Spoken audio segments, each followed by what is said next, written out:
Pagi itu, kota Aurafel masih dipenuhi sinar matahari seperti biasanya. Sinar matahari menembus jendela kaca besar penthouse yang menghadap ke laut, terpantul di dinding marmer yang berkilauan. Aku duduk sendirian di meja makan, secangkir teh krisan mengepul. Tapi hatiku sedingin laut yang tak berangin. Nama saya Eliora Nadira. Berusia 30 tahun, mandiri, pernah disebut sebagai Ratu Kesehatan Aurafel karena dia membangun Lunara Wellness, pusat perawatan pikiran dan tubuh yang saya cintai dengan sepenuh hati. Hidupku di atas kertas terlihat sangat bagus. Suami yang tampan dan berbakat, Kellen Firoz, dan karir yang dikagumi banyak orang. Tapi tahukah Anda, ada hal-hal yang terlihat sempurna, namun menyembunyikan retakan yang hanya bisa dilihat dengan jelas oleh orang dalam. Saya mulai menyadari Kellen berubah dari hal yang sangat kecil. Dulu dialah yang selalu meletakkan tangannya di punggungku ketika menyeberang jalan, atau mengirim SMS setiap pagi hanya untuk bertanya, "Apakah tidurmu nyenyak?" Namun belakangan, pertanyaan-pertanyaan itu hilang. Dia pulang terlambat, selalu menyebut pekerjaan sebagai alasan, dan ketika dia di rumah, dia hanya melihat ponselnya seolah-olah dunia nyata ada di dalam layar. Saya tidak ingat kapan terakhir kali kami makan malam bersama, dan saya tidak lagi memiliki kebiasaan berpelukan saat tidur, sesuatu yang dulunya tidak dapat diubah. Pada awalnya, saya mencoba menghibur diri sendiri bahwa setiap orang kadang-kadang sibuk, bahwa dia sibuk dengan proyek teknologi baru yang dihargai. Tapi perasaan hampa itu tidak bisa berbohong padaku. Pernahkah Anda duduk di samping seseorang yang Anda sayangi, namun merasa seperti sedang duduk di samping orang asing? Sakit kepala ini tidak terlalu menyakitkan, tapi terasa tumpul, seperti sakit kepala kronis. Anda tidak bisa menyebutkannya, tapi Anda juga tidak bisa melupakannya. Saya ingat dengan jelas sore itu, berdiri di kantor saya, memandang keluar jendela, di mana matahari terbenam mewarnai langit Aurafel dengan warna oranye. Segala sesuatu di luar sana sangat indah. Tetapi ini di hatiku hanya ada ruang abu-abunya. Saya bertanya pada diri sendiri, apa yang terjadi pada kita? Dan pada saat itu, sesuatu dalam diriku sedikit terbangun. Bukan keraguan, tapi bisikan. "Eliora, berhentilah mengabaikan perasaanmu sendiri. Menurutku, mungkin banyak wanita yang seperti aku. Kita kuat dan sukses, namun terkadang kita memaksakan diri untuk menderita hanya karena kita tidak ingin menghadapi rasa sakit itu. Kita tahu merusak moment yang nampaknya damai, padahal kita tahu jelas bahwa di dalamnya sudah lama membusuk. Tapi tahukah Anda, mengabaikan kesedihan tidak membuatnya hilang. Itu hanya tumbuh dengan tenang, sampai suatu hari Anda tidak lagi mengenali siapa diri Anda." Malam itu, aku duduk sendirian di kursi berlengan berwarna krem, memeluk bantal, dan mendengarkan lagu lama yang dikirimkan Kellen kepadaku saat kami pertama kali jatuh cinta. Musiknya masih indah, tapi kenangannya memudar. Saya menangis. Bukan karena aku lemah, tapi karena untuk pertama kalinya aku berani mengakui aku terluka. Dan itulah langkah pertama perubahan. Saya tidak tahu apa yang menunggu saya di depan, tapi saya tahu satu hal yang pasti. Saya tidak ingin terus hidup dengan berpura-pura bahagia. Saya pantas untuk dicintai dengan sungguh-sungguh dan seutuhnya. Jika Anda juga merasa bintang dalam hubungan Anda berangsur-angsur memudar, jangan terburu-buru mematikan cahaya Anda sendiri untuk mencoba menerangi cahaya orang lain. Terkadang, kebangkitan lembut itulah yang membawa Anda pada perjalanan penyembuhan. Meskipun perjalanan itu mungkin dimulai dengan air mata. Begitulah cara saya memulai perjalanan itu. Dari pagi yang cerah, namun di dalam sedang hujan. Namun dari situ, saya sadar, cahaya sesungguhnya tidak datang dari orang lain, melainkan datang dari dalam diri saya. Saya ingat dengan jelas sore itu, ketika angin dari Teluk Aurafel dengan lembut meniup rambut saya, dan saya sedang duduk tak bergerak di dalam mobil listrik, parkir dengan tenang di depan sebuah toko kecil di tengah hutan batu Varentia. Tidak ada yang ikut denganku, Yang ada hanyalah kebingungan yang tumbuh di dalam diriku, seperti gelombang bawah tanah yang aku tidak tahu bagaimana menyebutkan namanya. Mungkin Anda akan memahami perasaan ini. Ketika Anda cukup lama mencintai seseorang, Anda akan melihat perubahan terkecil sekalipun. Sebaik apapun dia menyembunyikannya, hatimu tetap bisa merasakannya. Namun kita sering mengabaikannya, bukan? Saya melakukan itu selama berminggu-minggu. Katakan pada diriku sendiri, aku terlalu sensitif. Kellen itu baru saja ditekan. Bahwa setiap orang terkadang berubah sedikit, dan itu seharusnya tidak membuat Anda meragukan orang yang Anda cintai. Tapi, ada sesuatu dalam diriku yang tidak tenang. Sama seperti Anda mengetahui, ada sesuatu yang bergerak di ruangan yang Anda kenal, meskipun tidak ada yang mengatakannya. Maka aku pergi menemui Sainit. Dia adalah teman kuliah saya, sekarang bekerja sebagai konsultan lepas di sebuah kabin kayu kecil di tengah perbukitan berbatu. Sainit tidak seperti yang lain, dia tidak menggunakan kata-kata berbunga-bunga atau memberikan nasihat hidup. Dia hanya duduk di sana, setenang danau di pagi hari, dan selalu membuatku merasa didengarkan, bukan dihakimi. Saya tidak tahu harus mulai dari mana, jadi saya hanya menghela napas dan berseru. Saya merasa ada yang tidak beres. Dia tidak langsung meminta lebih banyak, hanya menuangkan secangkir teh herbal untukku dan menunggu. Aroma lembut mint menyebar ke seluruh ruangan, dan aku hanya melihat asap teh dan mengutarakan isi hatiku. Aku bercerita tentang Kellen, tentang pesan-pesan yang lama-kelamaan semakin berkurang frekuensinya, tentang malam-malam yang panjang ketika hanya ada aku yang bertanya-tanya tanpa dijawab oleh siapapun, dan tentang rasa takut samar-samar yang tidak berani kusebutkan. Sainit tetap diam, tapi matanya mengatakan semuanya. Kemudian dengan lembut, dia bertanya, "Eliora, jika tidak ada yang membenarkan kecurigaanmu, apakah kamu berani mempercayai perasaanmu sendiri?" Pertanyaan itu membuatku tercengang. Kita diajari sejak kecil bahwa harus ada bukti, alasan yang jelas, bahwa emosi bisa salah. Namun di usia tertentu, Anda akan menyadari emosi tidak muncul tanpa alasan. Ini adalah cara tubuh Anda memberitahu Anda bahwa ada sesuatu yang tidak beres. Saya hidup selama bertahun-tahun berdasarkan logika, rencana, dan apa yang benar. Namun pada saat itu, saya menyadari naluri seorang wanita, intuisi, bukanlah sesuatu yang bisa dianggap enteng. Sainit mengatakan sesuatu yang masih kuingat. Mungkin kamu belum mempunyai bukti, tapi ketidakamanan, kekosongan yang kamu rasakan adalah salah satu bentuk bukti, dan cukup kamu mendengarkan dirimu sendiri. Aku mengangguk, rasa cemasku berkurang untuk pertama kalinya. Bukan question karena saya punya kunci jawabannya, tapi karena saya tidak lagi meremehkan perasaan saya sendiri. Saya tahu ketika wanita mulai mendengarkan intuisi mereka, itu bukanlah kelemahan, tetapi langkah pertama untuk melindungi diri mereka sendiri.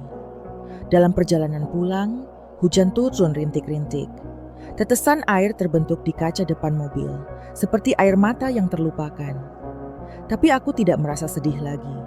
Sebaliknya, ada perasaan lega yang luar biasa, seolah-olah saya baru saja keluar dari kegelapan penyangkalan dan mulai melihat diri saya sendiri dengan lebih jelas. Jika Anda mendengarkan ini dan Anda juga merasa ada sesuatu yang tidak beres dalam hubungan Anda, mohon jangan terlalu cepat mengabaikannya. Intuisi bukanlah imajinasi, itu adalah anugerah yang kita miliki untuk memahami diri kita sendiri. Anda tidak perlu terburu-buru memutuskan apapun. Mulailah dengan menerima. Apa yang Anda rasakan adalah nyata dan pantas untuk didengarkan. Saya memilih untuk percaya pada diri saya sendiri. Dan sejak saat itu, saya tahu betapapun sulitnya perjalanan ke depan, setidaknya saya sudah berhenti berbohong pada diri sendiri. Dan tahukah Anda, begitu saja, ini sudah merupakan kemenangan pertama.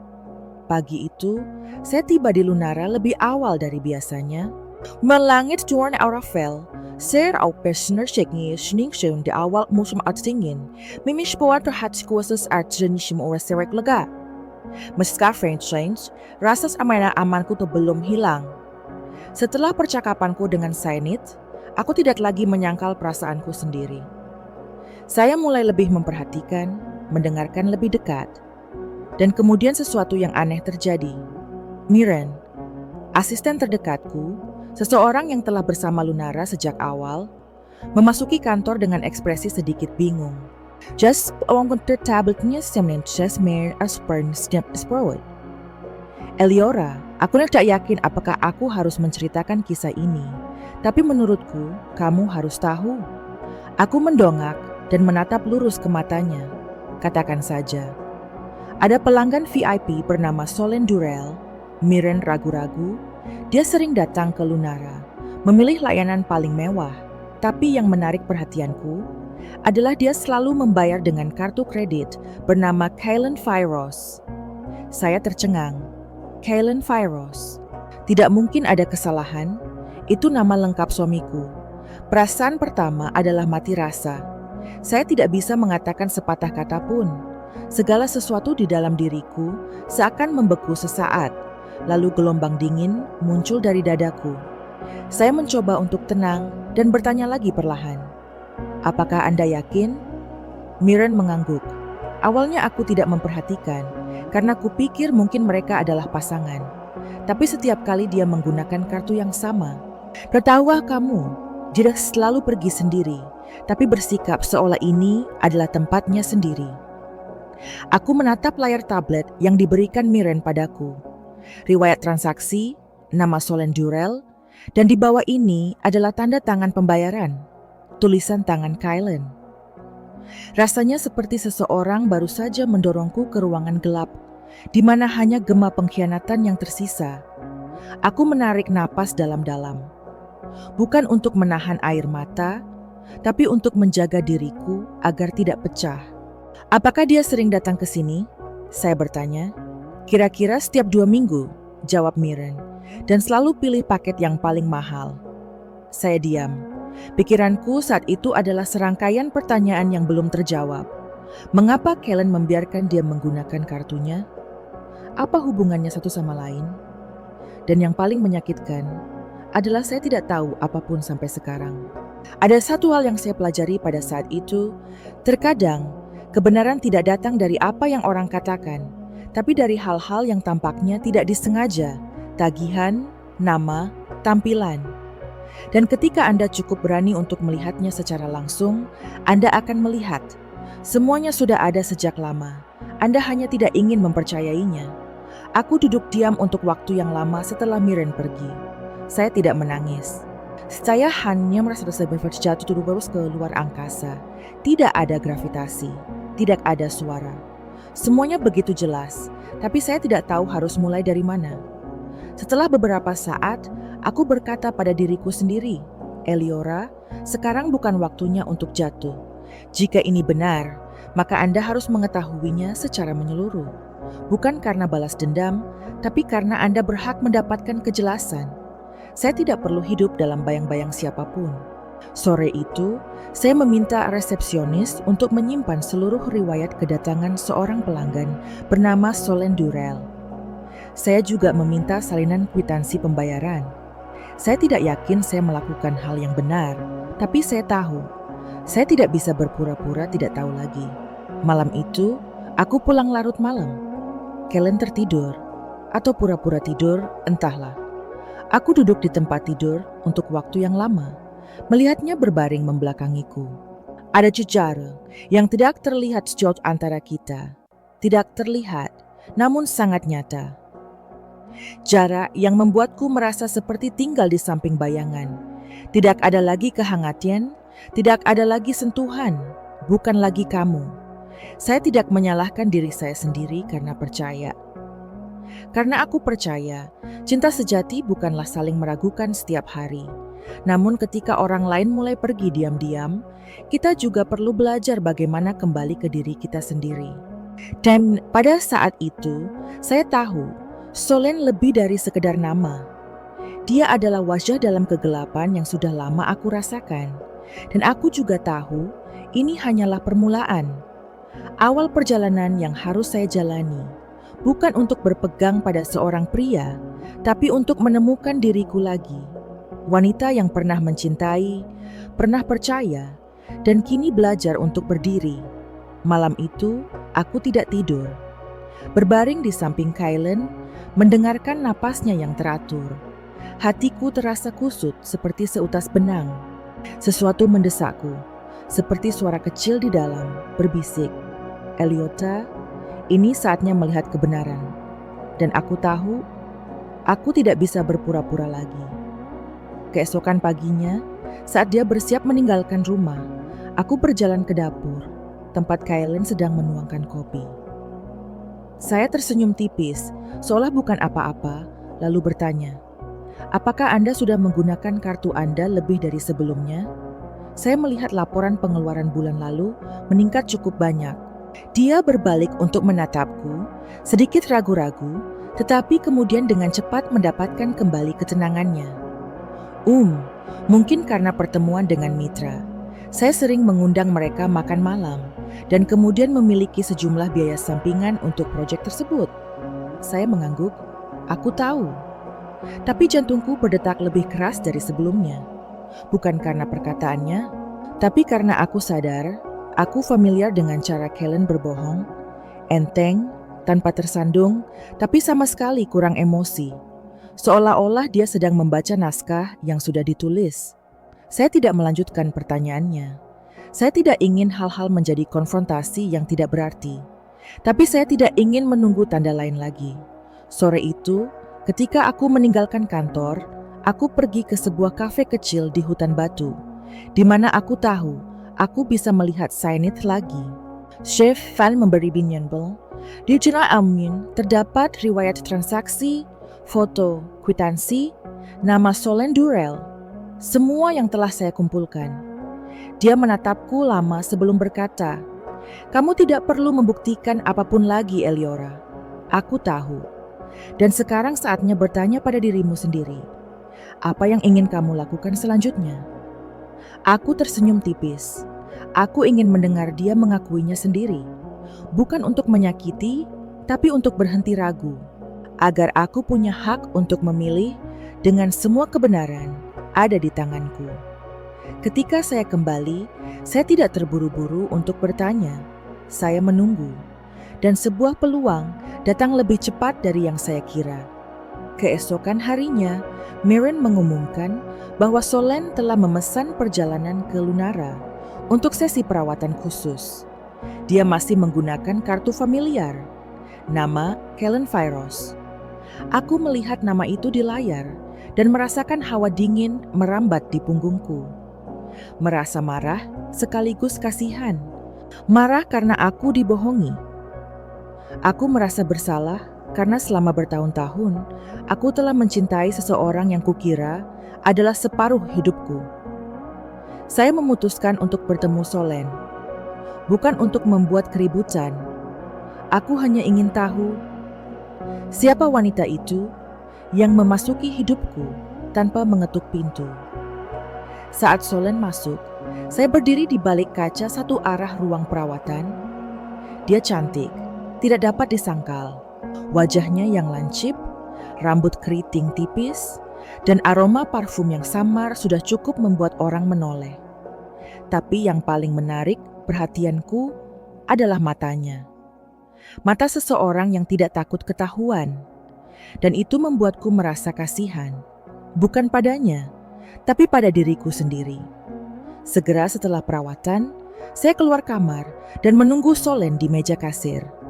Ketika dia mendekat, saya berkata, "Halo, saya Eliora, pendiri Lunara." Dia sedikit terkejut, tapi tetap tersenyum percaya diri. "Oh halo, saya sangat menyukai tempat ini." Aku mengangguk melihat kartu yang dia letakkan di atas meja. "Kamu menggunakan kartu Kylen Vyros, kan?" Dia tidak langsung menjawab, lalu perlahan berkata, "Ya." Dia mengizinkan saya menggunakannya. Aku terdiam selama beberapa detik, lalu bertanya, "Apa urusanmu dengannya?" Solen tidak menjawab secara langsung. Dia hanya mengangkat bahu. Kita sudah dekat, dekat.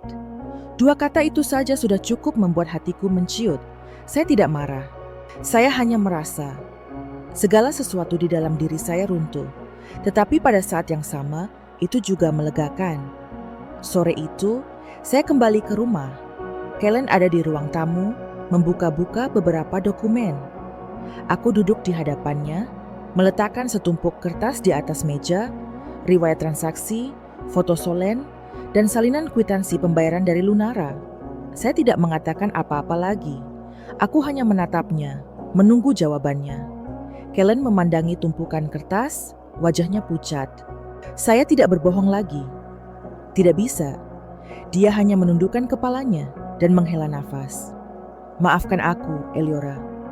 Dan saat itu, saya tahu kebenaran tidak bisa lagi disembunyikan. Itu hadir di sini, jernih dan telanjang. Dan akhirnya, aku bukan lagi orang yang tertinggal dalam kegelapan. Aku berdiri dan meninggalkan ruangan. Jangan menangis, jangan marah. Saya hanya merasa lega, karena bagaimanapun juga, kebenaran, betapapun menyakitkannya, tetap merupakan anugerah paling berharga bagi mereka yang berani menghadapinya. Dulu aku berpikir, ketika mengetahui orang yang kucintai mengkhianatiku, aku akan berteriak, memukul, dan menangis hingga aku tidak bisa bernapas. Tapi tidak. Malam setelah Kellen mengakui semuanya, aku hanya duduk diam di ruang tamu yang sunyi. Rumah kami, tempat tawa dulu bergema, kini tampak seperti kehampaan yang aneh. Tidak ada yang bisa menyebutkan namanya, tetapi semua orang bisa melihatnya. Dia duduk di sisi lain meja, menundukkan kepala, tidak membenarkan, tidak menjelaskan. Untuk pertama kalinya setelah sekian lama, saya melihat dia tidak lagi berusaha bersikap kuat.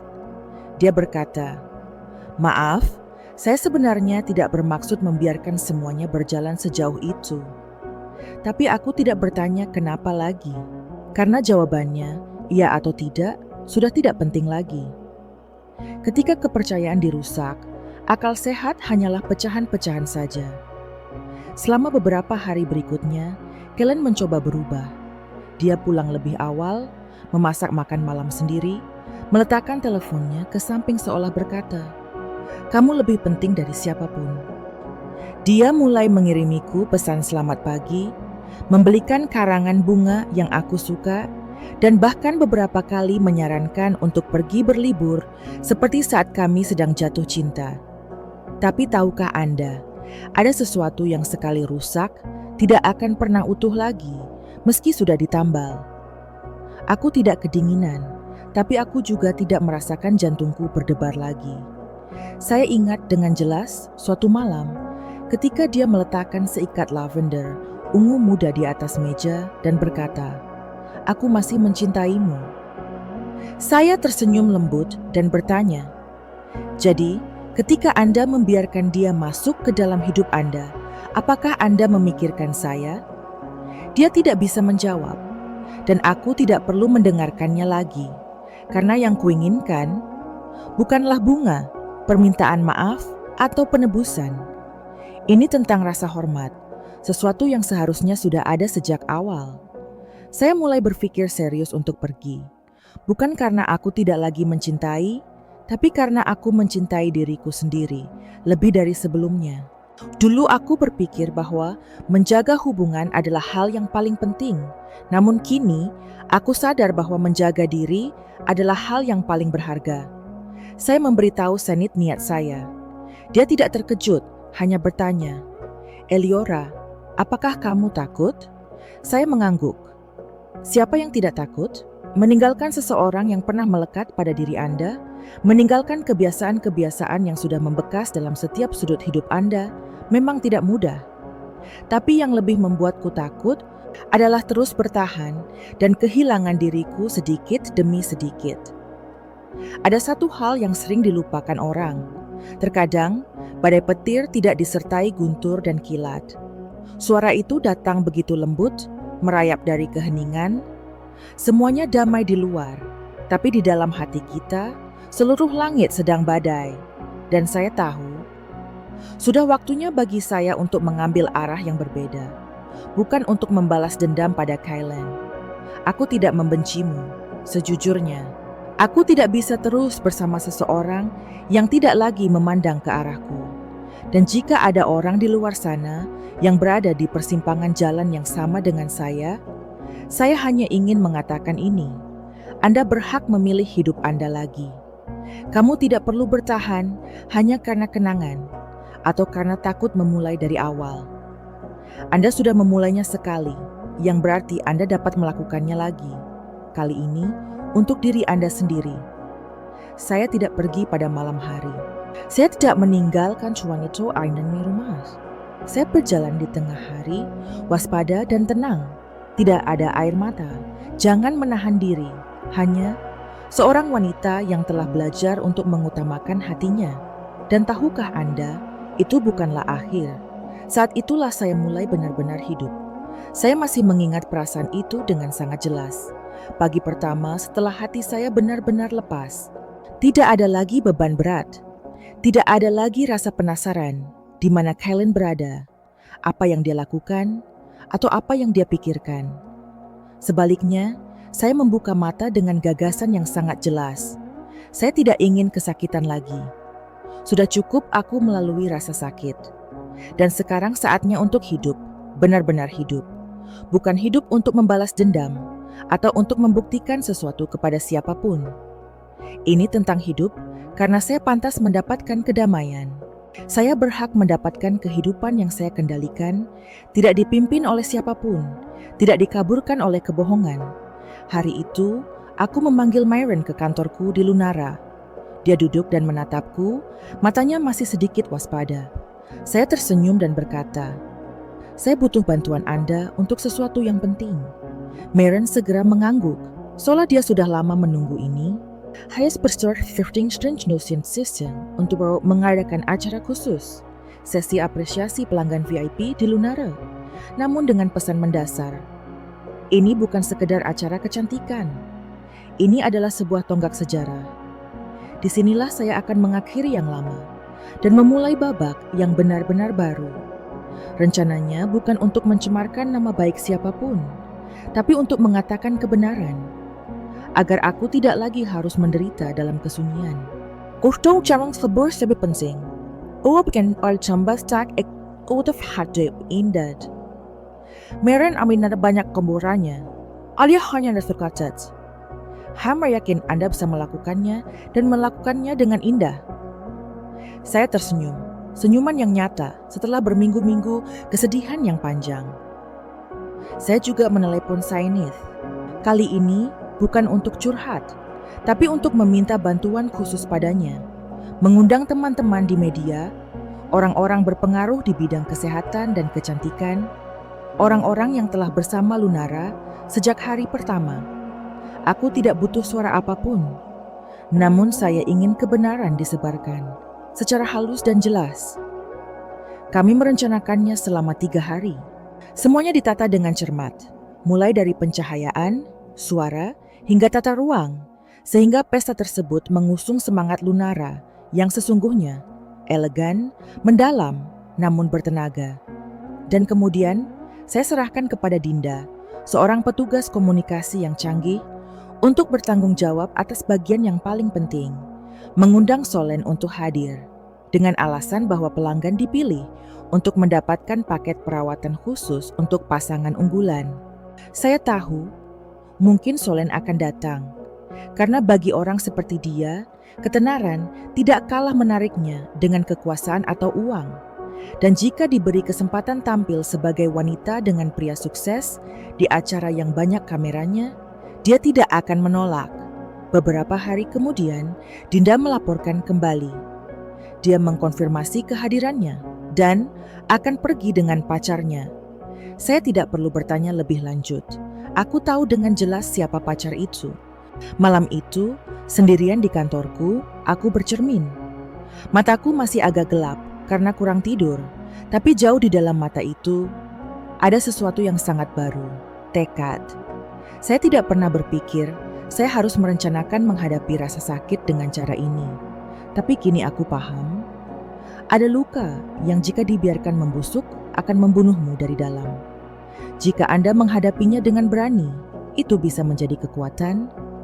Aku tidak berharap Kellen memperhatikan apapun. Saya juga tidak ingin Solen merasa malu. Satu-satunya hal yang saya inginkan adalah berdiri tegak menghadapi segala sesuatu yang pernah menjatuhkan saya. Lembut tapi tidak lemah. Bersikaplah anggun, tetapi jangan biarkan siapapun menginjak Anda. Dan jauh di lubuk hati, saya yakin ketika seorang wanita memilih untuk keluar dari kegelapan dengan cahayanya sendiri, tidak ada lagi yang bisa memadamkannya.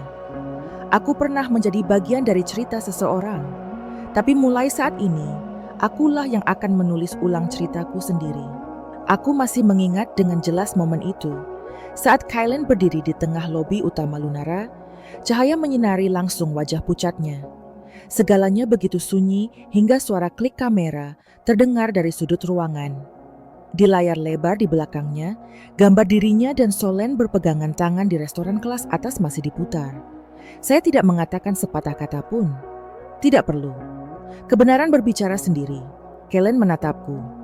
Matanya saat itu bukan lagi pria yang percaya diri, berjalan di antara kontrak besar dan presentasi di depan ratusan orang. Dia hanyalah seorang pria kecil, berdiri telanjang di tengah hal-hal yang sebelumnya dia coba sembunyikan. Dan kini, semuanya terungkap. Tidak ada jalan untuk kembali. Saya tidak tahu apa yang ada di hatinya saat itu. Kemarahan, rasa malu, atau penyesalan. Tapi aku tahu, segalanya denganmu tidak akan pernah sama lagi. Setelah malam itu, berita menyebar seperti angin puyuh. Bukan hanya karena skandal cinta, tapi karena detail yang lebih mengejutkan semua orang. Bukti nyata bahwa Kellen menggunakan dana perusahaan untuk dibelanjakan pada Solen. Makan malam mewah, liburan mahal, bahkan hadiah mewah semuanya atas nama perusahaan yang dijalankannya. Saya tidak perlu melakukan apapun lagi. Semuanya terjadi begitu saja seperti reaksi berantai. Media mulai menyebut nama Kellen bukan lagi sebagai pendiri teknologi muda berbakat, melainkan sebagai pengusaha yang jatuh. Pemegang saham menarik modalnya. Mitra berhenti bekerja sama. Mereka yang dulu memburunya, kini berpaling dan tidak menoleh ke belakang. Saya mendengar bahwa hanya beberapa minggu kemudian, kantornya mulai mengurangi staf. Kemudian dia terpaksa menjual penthouse, tempat kami dulu tinggal. Tempat yang dulu saya yakini adalah rumah kami, namun ternyata tempat itu penuh kebohongan. Mobil sport kesayangannya pun dijual untuk melunasi utang. Kehidupan mewah yang pernah digenggamnya mulai lepas dari jangkauannya, sedikit demi sedikit. Bagi saya tidak merasakan kegembiraan apapun saat melihat semuanya, karena sebenarnya aku dulu sangat mencintaimu. Hanya berdoa agar dia berhasil. Duduk berjam-jam memberikan masukan pada sesi pitching pertamanya dan menyemangati dia setiap kali proyeknya gagal. Jadi melihat orang itu terjatuh, padahal dia mengkhianatimu, selalu menjadi kesedihan yang sulit untuk disebutkan namanya. Namun kemudian, aku memahami sesuatu. Kejatuhan Kellen bukan karena aku. Itu juga bukan karena Solen, tapi karena kamu. Sebab saat mendaki ke puncak, ia melupakan hal terpenting, nilai kejujuran dan cinta sejati. Seshimin dengar bahwa Solen menghilang bakun selama setelah skandal itu terjadi. Dianya memblokir semua kontak, menghapus semua jejak, dan dengan cepat muncul bersama pria lain, lebih tua, lebih kaya. Ceritanya berakhir secepat dimulainya. Kellen mencoba meneleponku sekali untuk menjelaskan, untuk meminta maaf. Mungkin untuk memohon kesempatan, tapi aku tidak mengangkat teleponnya. Itu bukan karena aku benci atau getir, tapi karena aku tahu ada hal yang tidak akan pernah bisa dikembalikan. Ada keyakinan yang sekali dipatahkan, tidak akan pernah sama lagi. Suatu sore, saat berdiri di balkon cabang baru Lunara yang bersiap dibuka, saya melihat bayangan saya terpantul melalui kaca. Saya bukan lagi wanita yang menangis di kamar tidurnya karena SMS yang tidak dijawab. Saya seorang wanita yang tahu apa yang dia inginkan, apa yang pantas dia dapatkan, dan berani berdiri setelah mengalami kehancuran. Jack, ouders mendengarkan sesi narrange dan telah menit. Lebih terus orang yang Anda meyakini stasiun warna seluruh dunia Anda. Saya hanya ingin mengatakan, biarkan mereka pergi. Jangan mencoba untuk mempertahankan apa yang bukan lagi milikmu. Karena suatu hari nanti, Anda akan melihat kehancuran itu adalah kesempatan bagi Anda untuk membangun kembali hidup Anda dengan cara yang lebih indah, lebih stabil, dan tidak lagi harus bergantung pada siapapun. Kisah Kylan berakhir di sana, dari puncak yang cemerlang hingga jurang yang dalam. Sedangkan aku memilih untuk menulis ulang ceritaku dengan cahayamu sendiri dan tak lagi menjadi bayangan dalam hidup orang lain. Dulu saya berpikir setelah kejadian besar, butuh waktu lama bagi orang untuk pulih. Bahwa akan ada hari-hari yang berlangsung seperti 1 abad, ketika saya tidak tahu harus mulai dari mana atau bagaimana melanjutkannya. Namun yang aneh adalah, ketika kita benar-benar melepaskan hal-hal lama, maka di dalam diri kita, lambat laun akan ada ruang untuk tumbuhnya hal-hal baru. Aku tidak langsung berdiri dengan penuh semangat setelah hari Kylan terjatuh dari platform tinggi. Butuh beberapa minggu bagiku untuk mengatur emosiku, belajar membiasakan diri dengan keheningan di rumah yang dulunya hanya dihuni 2 orang. Namun suatu pagi, saya terbangun, melangkah ke balkon dan menyadari matahari masih terbit, angin masih bertiup, pepohonan masih hijau. Hidup terus berjalan meski hatiku terkoyak. Dan sejak saat itu, saya memilih untuk melanjutkannya. Saya mencurahkan seluruh energi saya untuk Lunara. Ini bukan lagi tempat untuk bersembunyi dari kesedihan, tapi tempat di mana saya mulai meregenerasi diri. Saya dan tim mendesain ulang ruangan tersebut, membuka area perawatan meditasi, dan membangun program penyembuhan dari dalam untuk wanita yang pernah mengalami trauma seperti saya. Obrolan ringan, pelukan, air mata dihapuskan dengan empati. Semuanya membuat saya merasa tidak sendirian. Saya tertawa. Sudah lama sekali sejak seseorang menanyakan pertanyaan sederhana, namun mendalam kepada saya. Sejak hari itu, kami semakin sering bertemu. Adrian enak mencoba ikut dalam hidupku. Ena terburu-buru atau tak sabar. Gina, dia hanya berjalan di sampingku. Cukup dekat untuk membuatku merasa aman, cukup jauh sehingga aku masih punya ruang untuk diriku sendiri. Untuk pertama kalinya, aku tahu apa itu hubungan tanpa akting, tanpa pembuktian, tanpa mengejar siapapun. Suatu malam, setelah menghadiri upacara pembukaan cabang baru Lunara bersamanya, Adrian mengantarku pulang. Kami berdiri di depan rumah saya. Tidak ada yang terburu-buru untuk mengucapkan selamat tinggal. Dia menatapku dengan lembut seolah tak ingin merusak sesuatu yang begitu rapuh. Lalu dia berkata, "Aku tidak butuh jawaban saat ini. Tapi jika suatu saat kamu siap untuk mencintai lagi, aku berharap menjadi orang pertama yang kamu pikirkan." Saya tidak menjawab. Aku hanya memegang tangannya dengan lembut. Dan aku tahu, dalam hatiku, ada sesuatu yang berubah. Aku pernah menjadi wanita yang hancur. Tapi sekarang, aku adalah seorang wanita yang berkembang dari abuku sendiri. Jika Anda berada dalam masa yang tidak menentu, gemetar ketakutan setelah mengalami trauma, saya hanya ingin mengatakan ini. Bersabarlah terhadap diri sendiri. Jangan terburu-buru menyembuhkan. Jangan memaksakan diri untuk langsung baik-baik saja. Biarkan diri Anda melambat. Tarik napas dalam-dalam dan yakinlah bahwa di dalam diri Anda masih ada benih yang menunggu untuk dirawat. Suatu hari, in Mina Fowishner, musim di Semparmarf yang pernah terbakar oleh sakit hati. Saya Eliora. Saya pernah terjatuh, tapi saya tidak berakhir di situ. Saya mulai lagi dengan apa yang saya pikir telah hilang. Dan Anda juga bisa, benar-benar. Bertahun-tahun setelah semuanya, pada suatu sore di penghujung musim gugur, Adrian dan saya duduk di sebuah kafe kecil dekat Taman Pusat Oravel.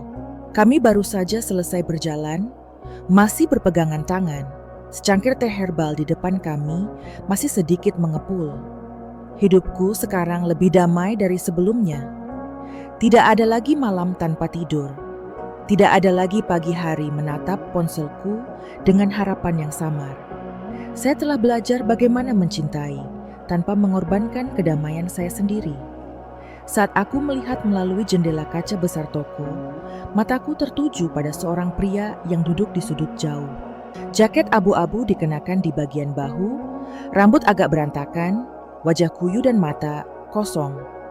Butuh beberapa detik bagiku untuk menyadari siapa orang itu. Kylan.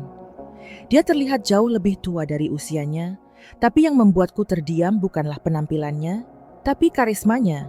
Bukan lagi pria yang pernah berdiri di tengah panggung dengan lampu sorot bersinar, membicarakan visinya tentang masa depan dengan mata berbinar. Komitu dalam ala Kylan yang kehilangan arah, kehilangan titik tumpunya. Tidak hanya dalam pekerjaan, tapi mungkin dalam jiwanya sendiri. Saat mata kami tidak sengaja bertemu, dia terkejut. Lalu dengan cepat berbalik. Saya tidak tahu apakah itu karena saya malu atau karena saya tidak tahu harus berkata apa. Dan aku hanya tersenyum. Senyum tipis, tanpa kemarahan, tanpa rasa bersalah, tanpa keterikatan yang tersisa. Saya tidak bangun untuk menyapa. Saya tidak perlu melakukan itu. Bukan karena sombong, tapi karena aku sungguh-sungguh melepaskannya. Hari itu, setelah semuanya terjadi, Kylan mengalami serangkaian hari-hari yang menurun. Perusahaannya bangkrut, proyek-proyek yang ia geluti, semuanya ditarik satu persatu. Dia secara bertahap kehilangan hubungan yang pernah dia anggap sebagai fondasinya, dan lebih buruk lagi, kehilangan kepercayaan pada dirinya sendiri. Saya mendengar dari beberapa kenalan bahwa Kylan mencoba memulai kembali, mencoba membangun dari awal. Namun mungkin yang perlu ia benahi bukan hanya karirnya, melainkan gaya hidup, kebiasaan yang mengutamakan ego di atas kejujuran. Bagaimana dengan Solène? Dia sudah lama menghilang. Rumor mengatakan bahwa dia telah pindah ke kota lain, tinggal bersama pria yang jauh lebih kaya. Tidak ada lagi yang mendengar tentang dia, bagaikan bayangan yang melewati hidup orang lain, meninggalkan kebingungan dan menghilang. Sejujurnya, ada saatnya aku berharap Kylan akan menyesalinya. Saya membayangkan dia kesepian, ditinggalkan, dan memahami nilai dari apa yang telah hilang darinya. Namun seiring berjalannya waktu, aku sadar, tak perlu lagi berharap akan hal itu. Karena kenyataannya, setiap orang harus menghadapi pilihannya masing-masing, dan terkadang harga yang harus dibayar bukan datang dari luar, melainkan kekosongan di dalam diri yang harus mereka pikul sepanjang hidup. Aku kembali ke cangkir tehku. Mataku masih melihat keluar. Langit berangsur-angsur berubah menjadi merah muda. Sinar matahari dengan lembut menembus kanopi pohon. Adrian dengan lembut memegang tanganku dan bertanya, "Apakah kamu baik-baik saja?" Saya mengangguk, "Sangat bagus." Karena saat ini, saya memahami satu hal penting. Memaafkan tidak harus untuk orang lain, tapi untuk diri sendiri. Maafkan agar Anda tidak membawa pecahan yang menyakitkan sepanjang perjalanan selanjutnya. Memaafkan membuat hatimu lebih ringan untuk membuka kehidupan yang lain, di mana kamu adalah pusatnya sendiri, tidak lagi diputar oleh siapapun. Kylan hanyalah sebuah bab lama dalam buku hidupku, penuh pelajaran, penuh kepedihan, namun juga penuh titik balik. Berkat bab itu, saya tahu cara menulis ulang sisanya, dengan ringan, dengan pilihan yang jelas, dan dengan hati yang disembuhkan. Dan John, Anda sedang duduk di suatu tempat, tidak masih merindukan seseorang yang meninggalkan Anda. Masih bertanya-tanya, apakah mereka menyesalinya? Percayalah, itu tidak masalah lagi. Yang penting adalah apakah Anda dan diri Anda sendiri ingin terus hidup semaksimal mungkin. Saya memilih untuk hidup. Dan hidup tersenyum padaku lagi, tak bersuara. Tidak ada kembang api, hanya sore hari, secangkir teh, berpegangan tangan, dan kedamaian seperti air.